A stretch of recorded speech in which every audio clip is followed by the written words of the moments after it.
moest richten RTLM op, radio, televisie, en in Colline. Ze wilden de Hutus verenigen door nationalistische gevoelens aan te wakkeren. RTLM bericht ook voortdurend over de acties van het FPR.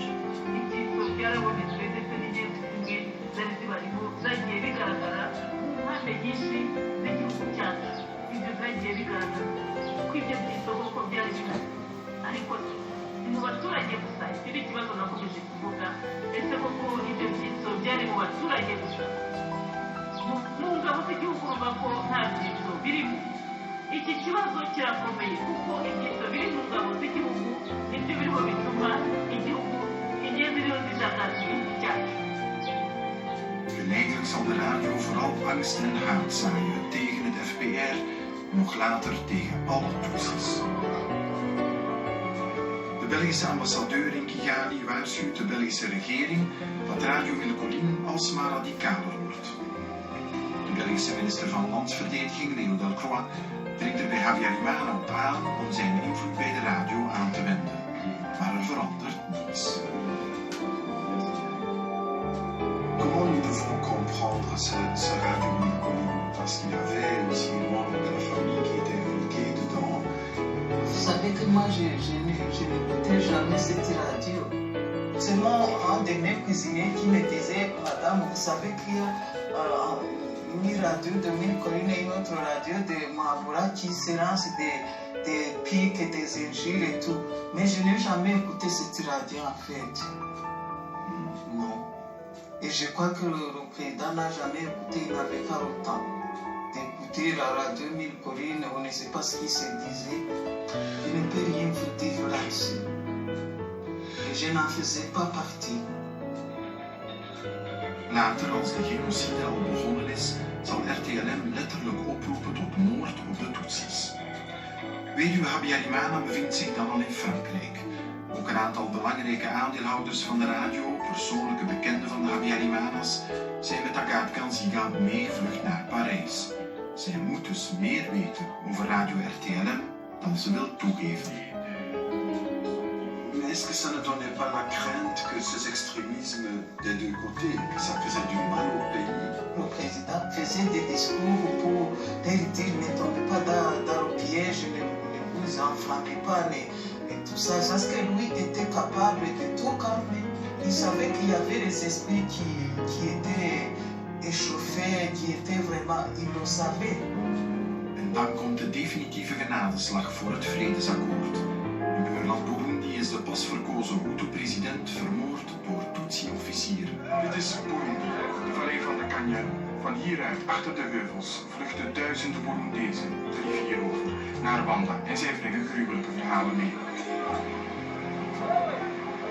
Honderdduizenden Burundese Hutus worden opgejaagd door Tutsi-militairen en belanden getraumatiseerd in tentenkampen in Rwanda. Geen enkele Hutu in Rwanda gelooft nu nog dat de Tutsi-rebellen van het Patriotisch Front zich aan het vredesakkoord zullen houden.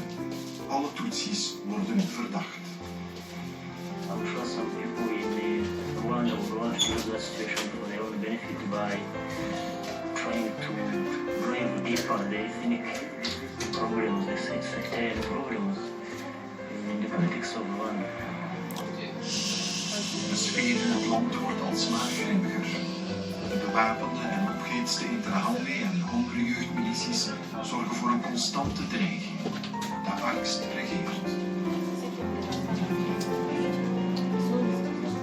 6 april 1994.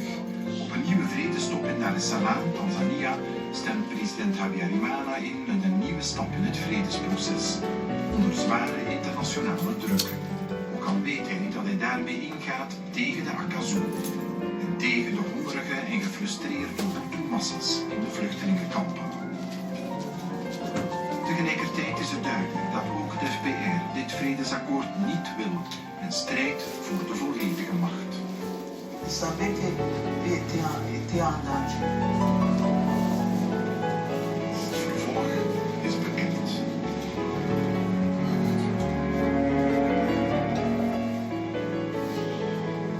Le ministre de la Défense à la province de l'Eau d'annoncer pour prévoir le décès inopiné du chef de l'État, son Excellence le général-major Habyarimana, général surveillé ce 6 avril 1994 vers 20h30 à Kalondé, l'appareil qui le ramenait de Dar es Salaam ayant été descendu par des éléments non identifiés.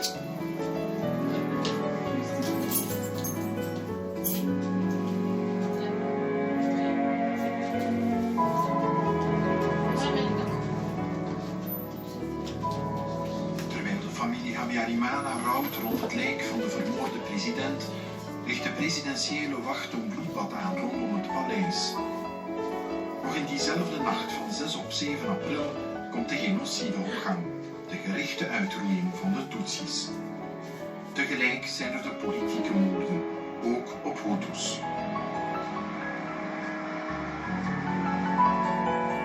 Ook 10 Belgische blauwhelmen worden gedood. Het geweld dringt in een mum van tijd door tot in de kleinste dorpen.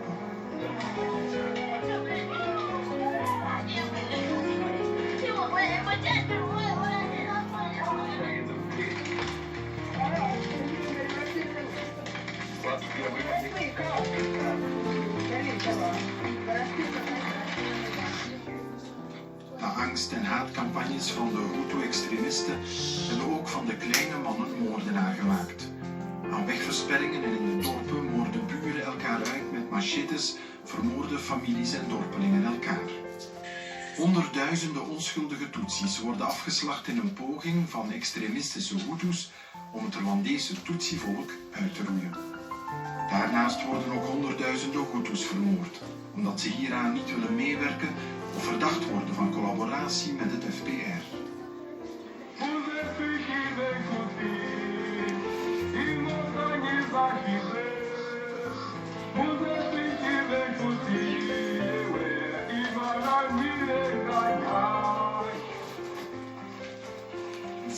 Vous avez pu quitter très vite, beaucoup de jours après. Est-ce que vous y pensez de temps en temps? Ah oui, on y pense. Mais nous, on a appris cela étant ici en France. Et je ne peux pas vous dire, je sais comment ça s'est passé. Je vous dis, si mon mari n'était pas tué, toutes ces choses-là n'auraient pas eu lieu. Est-ce qu'on aurait pu éviter le génocide? De quelle façon? Par la politique. Est-ce que votre mari aurait pu faire plus pour éviter cette grande tragédie? Mais s'il n'était pas mort, je vous dis que je crois que vraiment, il n'y aurait pas eu de massacre. Il aurait pu arrêter ce qui... Ça ne pouvait même pas commencer s'il n'était pas mort. Mais les milices qui ont commis le génocide, ils étaient là quand même. Est-ce que... Mais je pense que de toutes les façons, nier qu'il y a eu un génocide ou nier qu'il y a eu des tueries, ça serait inhumain. Je pense que ça serait inhumain. Agathe Kanziga neemt het woord genocide niet in de mond. De snelheid waarmee het FPR in diezelfde nacht van 6 op 7 april meteen de verovering van Rwanda inzet, is opmerkelijk. Alsof de rebellen de dood van de president konden voorspellen. The campaign RPF is carrying out is specifically to fight against terror, to try and pacify as much of the country as possible, and as soon as we possibly can, given the means that are available to us. There have been reports that even your men carry out atrocities. How do you comment on that? Well, that is expected coming from the government forces. They try to make people believe that everybody else is like they are. So you are the good guys and they are the bad guys, is that? There's no secret about that.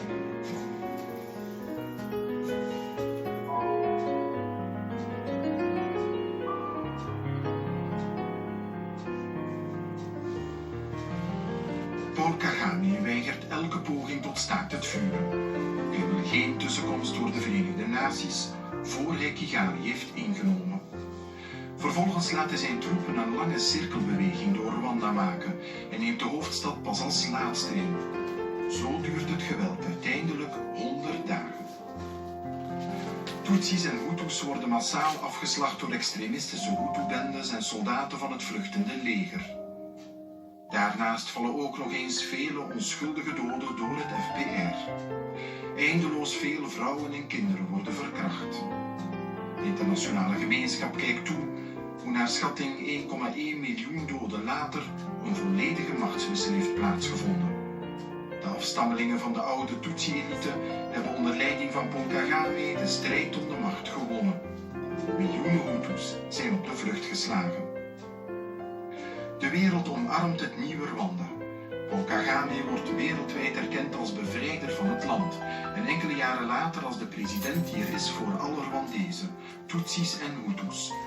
Nochtans mag in het huidige Rwanda over de honderdduizenden Hutu-slachtoffers van 1994 niet gesproken worden.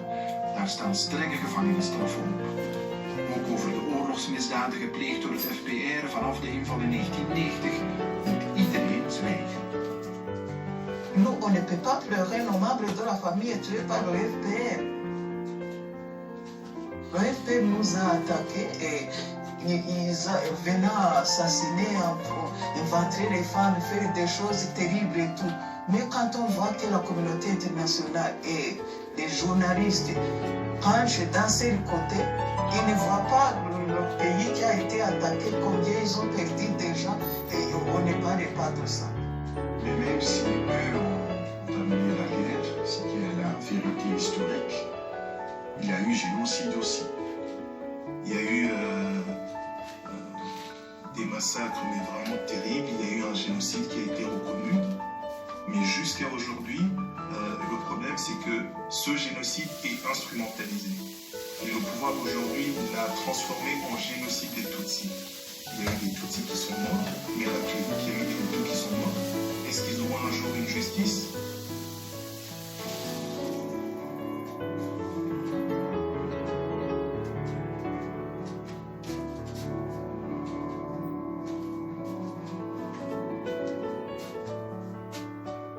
Jaar lang leeft Agathe Kanziga in alle stilte onder de radar, tot in 2010. In haar woning even ten zuiden van Parijs is Agathe Habyarimana gearresteerd. Agathe Kanziga wordt door een Franse vereniging van Tutsi-slachtoffers beschuldigd van medeplichtigheid aan de genocide. Ze geloven dat zij de spilfiguur was van het machtige Akazu-netwerk en dat de Akazu de genocide al plande voor de crash van het vliegtuig van Habyarimana. Ce fameux Akazu dont on parle tout le temps, ça dont on dit que c'est à cause de cela que vous auriez eu un certain pouvoir, c'était quoi? C'était les gens d'opposition qui ont inventé le mot. Et quand mon frère Proté, quand il a eu son procès, il a eu la chance d'avoir des témoins qui faisaient partie de l'opposition et qui sont allés vraiment témoigner à Arusha en disant qu'Akazu, ce mot a été inventé par l'opposition. Het Rwanda-tribunaal in Arusha heeft geoordeeld dat de genocide op de Tutsis georganiseerd werd vanaf 7 april, maar niet eerder. De zogenoemde Akazu heeft wel degelijk bestaan. Leden ervan zijn vervolgd voor genocide. Onder hen Protais Sigiranirazo, de broer van Agathe Kanziga. Count 2. Guilty of genocide. Genocide is by definition a crime of the most serious gravity which affects the very foundations of society and shocks the conscience of humanity. Het gaat onder meer om feiten gepleegd op 8 april 1994, wanneer Agathe Kanziga trouwens zelf nog in Rwanda is. Uiteindelijk wordt Protais in hoger beroep vrijgesproken wegens procedurefouten en bijgevolg onvoldoende bewijzen. Ooit premier dame in Rwanda zit Agathe Kanziga nu zonder officiële verblijfspapieren vast in Frankrijk. Over de weduwe hangt nog altijd de Franse zaak. Wat speelde zich werkelijk af in de presidentiële villa in die nacht van 6 op 7 april? De nacht waarin de genocide op gang werd gebracht. Wat kwam haar als premier dame van het land wel of niet ter oren? Il y a certains témoignages qui disent que même autour de la résidence il y a eu des tueries. Est-ce que vous étiez au courant? Non, on n'était pas au courant, on a appris tout cela arrivé en France, on a parlé de ça, mais comme nous on était à l'intérieur de la maison, près des corps. Ne pouvait pas savoir ce qui se passe en fait. Personne ne m'a appelé, personne n'est venu à la maison. Ou bien s'ils sont venus, ils ne m'ont pas salué. Est-ce qu'il y a aussi une responsabilité de la part de vous tous, je veux dire, entre guillemets, l'ancien régime? Votre mari aussi, est-ce que lui-même, il a aussi une responsabilité? Il a fait ce qu'il a pu faire. Et je vous dis, s'il n'était pas tué, il n'y aurait pas eu ces massacres, il n'y aurait pas eu tous ces morts. Vous pouvez voir vos anciennes amies Tutsi droit dans les yeux? Ah oui, bien sûr. Je parle avec elles, mais je ne peux pas ne pas me voir dans les yeux. Mais il y en a aussi qui sont assassinés. Ils étaient, oui, je déplore tout ce monde de Tutsi vraiment que j'ai pu connaître qui sont assassinés. Certaines que j'ai connues, vraiment, je les déplore. Honderdduizenden Tutsis zijn vermoord. Onschuldige burgers waarvan Agathe Kanziga 21 jaar lang de presidentsvrouw was. Maar voor wie zij toch erg weinig medeleven toont.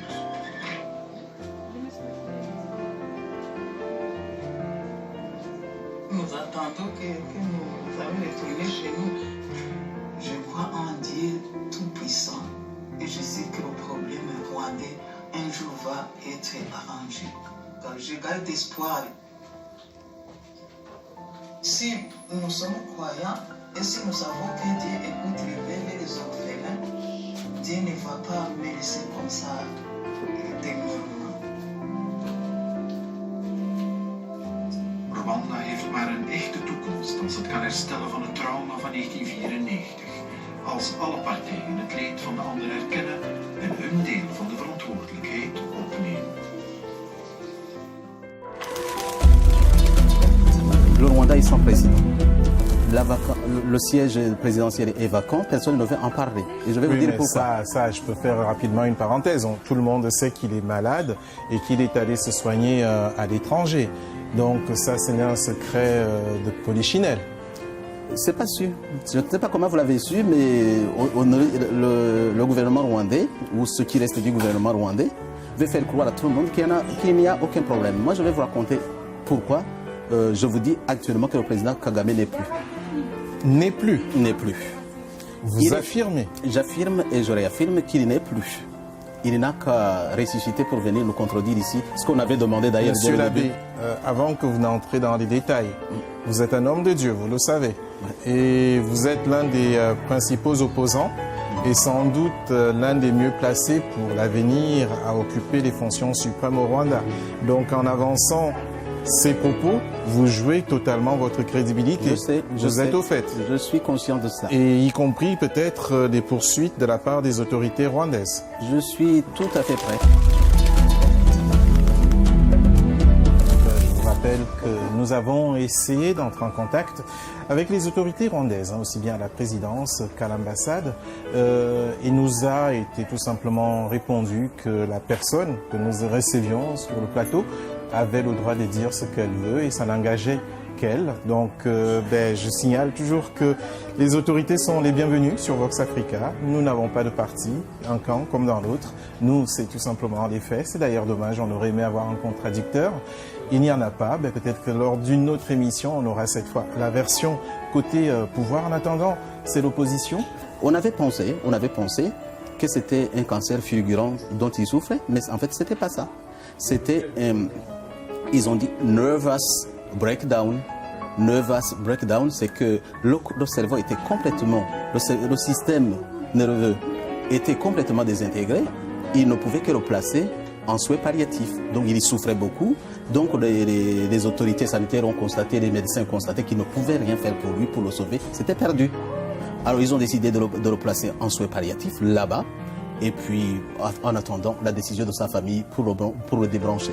Parce qu'ils avaient établi, et ça c'est l'information, qu'ils ne peuvent pas revenir à la vie. En fait, ils ne peuvent pas. Donc vous êtes catégorique. Le président du Rwanda actuellement est en état de mort cérébrale.